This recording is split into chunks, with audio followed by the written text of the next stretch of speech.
श्री कृष्ण गोविंद हरे मुरारी, हे नाथ नारायण वासुदेव। श्री कृष्ण गोविंद हरे मुरारी, हे नाथ नारायण वासुदेव। ओम नमो भगवते वासुदेवाय। ओम नमो भगवते वासुदेवाय।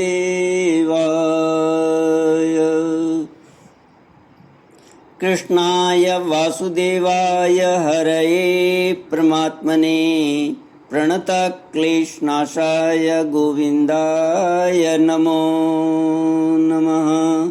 सच्चिदानन्दरूपाय विश्वोत्पत्त्यादिहेतुवे तापत्रयविनाशाय श्रीकृष्णाय वयं नमः।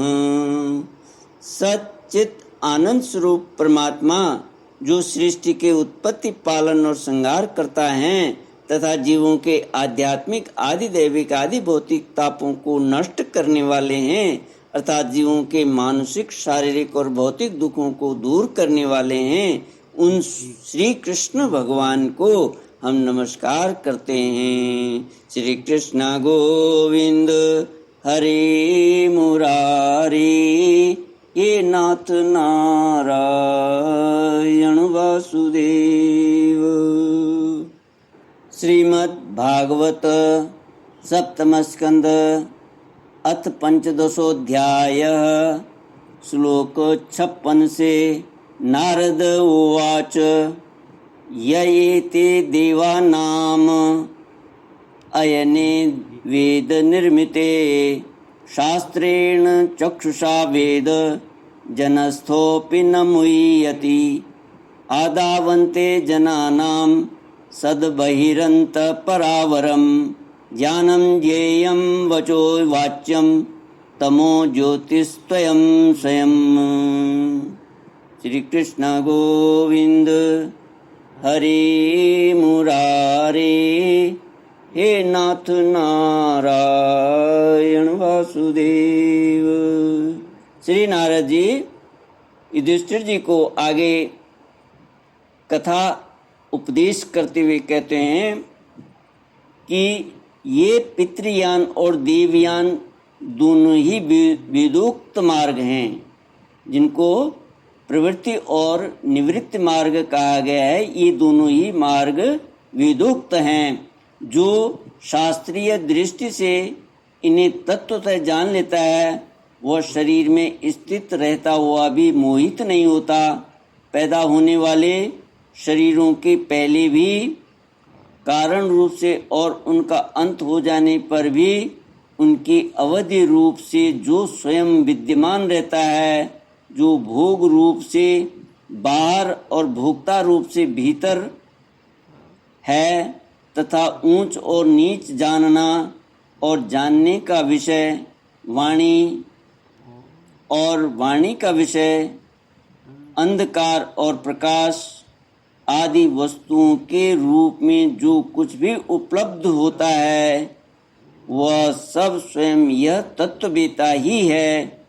इसी से मोह उसका स्पर्श नहीं कर सकता। दर्पण आदि में देख पड़ने वाला प्रतिबिंब विचार और युक्ति से बाधित होता है, उसका उनमें अस्तित्व नहीं है ही नहीं। फिर भी वस्तु के रूप में तो वह दिखता ही है।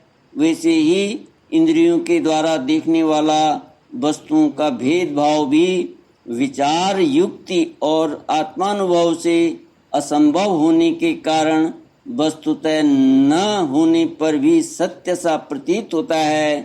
पृथ्वी आदि पंचभूतों से इस शरीर का निर्माण नहीं हुआ है। वास्तविक दृष्टि से देखा जाए तो न तो वह उन पंच महाभूतों का संघात है और न विकार या परिणाम ही, क्योंकि यह अपने अवयवों से न तो पृथक है और न उनमें अनुगत ही है, अतएव मिथ्या है। इसी प्रकार शरीर के कारण रूप पंचभूत भी अवयवी होने के कारण अपने अवयवों सूक्ष्म भूतों से भिन्न नहीं है, अवयव रूप ही हैं। जब बहुत खोजबीन करने पर भी अवयवों के अतिरिक्त अवयवी का अस्तित्व नहीं मिलता, वह असत ही सिद्ध होता है। तब अपने आप ही यह सिद्ध हो जाता है कि ये अवयवी असत्य ही हैं। जब तक अज्ञान के कारण एक ही परम तत्व में अनेक वस्तुओं के भेद मालूम पड़ते रहते हैं, तब तक यह भ्रम भी रह सकता है कि जो वस्तुएं पहले थीं वे अब भी हैं, और स्वप्न में भी जिस प्रकार जागृत स्वप्न आदि अवस्थाओं के अलग अलग अनुभव होते ही हैं, तथा उनमें भी विधि निषेध के शास्त्र रहते हैं, वैसे ही जब तक इन भिन्नताओं के अस्तित्व का मोह बना हुआ है, तब तक यहाँ भी विधि निषेध के शास्त्र हैं ही। जो विचारशील पुरुष स्वानुभूति से आत्मा के त्रिविध अद्वैत का साक्षात करते हैं, वे जागृत स्वप्न सुषुप्ति और दृष्टा दर्शन तथा दृश्य के भेद रूप स्वप्न को मिटा देते हैं। ये अद्वैत तीन प्रकार के हैं, भावाद्वैत, क्रियाद्वैत और द्रव्याद्वैत। जैसे वस्त्र सूत रूप ही होता है, वैसे ही कार्य भी कारण मात्र ही है, क्योंकि भेद तो वास्तव में है ही नहीं। इस प्रकार सबकी एकता का विचार भावाद्वैत है।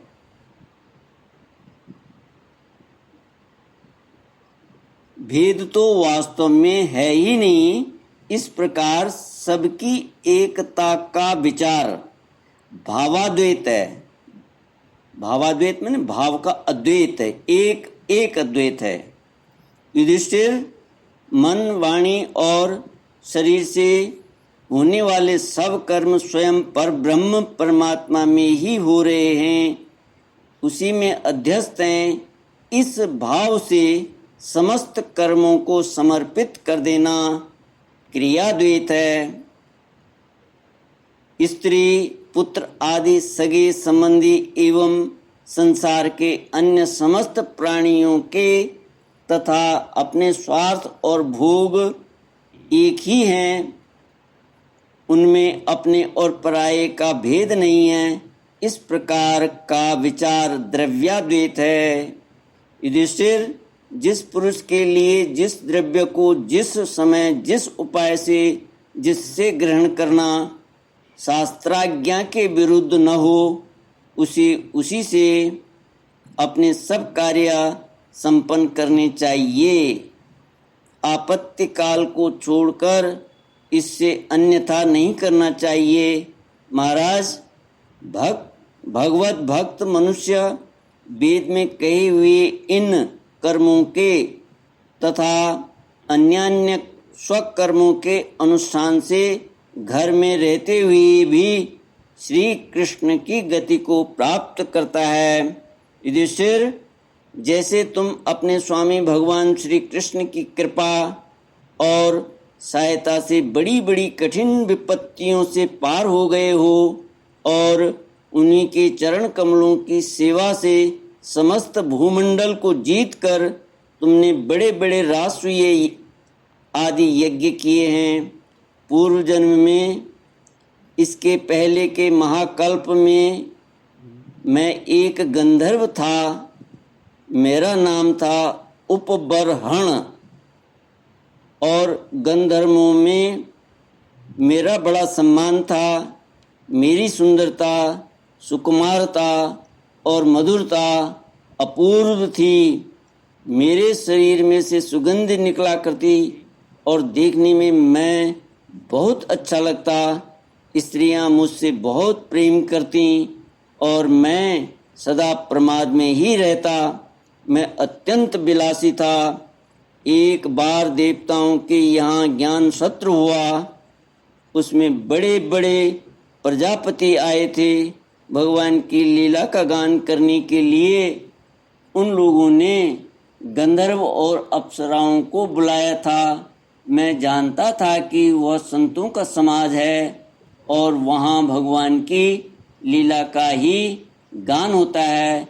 फिर भी मैं स्त्रियों के साथ लौकिक गीतों का गान करता हुआ उन्मत्त की तरह वहाँ जा पहुँचा। देवताओं ने देखा कि यह तो हम लोगों का अनादर कर रहा है। उन्होंने अपनी शक्ति से मुझे शाप दे दिया कि तुमने हम लोगों की अवहेलना की है, इसलिए तुम्हारी सारी सौंदर्य संपत्ति नष्ट हो जाए और तुम शीघ्र ही शूद्र हो जाओ। उनके शाप से मैं दासी का पुत्र हुआ, किंतु उस शूद्र जीवन में किए हुए महात्माओं के सत्संग और सेवा शुश्रूषा के प्रभाव से मैं दूसरे जन्म में ब्रह्मा जी का पुत्र हुआ। संतों की अवहेलना और सेवा का यह मेरा प्रत्यक्ष अनुभव है। संत सेवा से ही भगवान प्रसन्न होते हैं। मैंने तुम्हें गृहस्थों का पापनाशक धर्म बतला दिया। इस धर्म के आचरण से गृहस्थ भी अनायासी सन्यासियों को मिलने वाला परम पद प्राप्त कर लेता है। श्री कृष्ण गोविंद हरि मुरारी, हे नाथ नारायण वासुदेव। युधिष्ठिर, इस मनुष्य लोक में तुम लोगों के भाग्य अत्यंत प्रशंसनीय हैं, क्योंकि तुम्हारे घर में साक्षात परब्रह्म परमात्मा मनुष्य का रूप धारण करके गुप्त रूप से निवास करते हैं। इसी से सारे संसार को पवित्र कर देने वाले ऋषि मुनि बार बार उनका दर्शन करने के लिए चारों ओर से तुम्हारे पास आया करते हैं।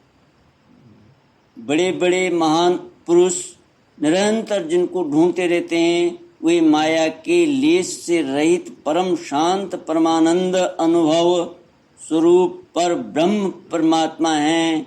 वे ही तुम्हारे प्रिय हितैषी ममेरे भाई, पूज्य आज्ञाकारी गुरु और स्वयं आत्मा श्री कृष्ण हैं। शंकर ब्रह्मा आदि भी अपनी सारी बुद्धि लगाकर वे यह हैं, इस रूप में उनका वर्णन नहीं कर सके।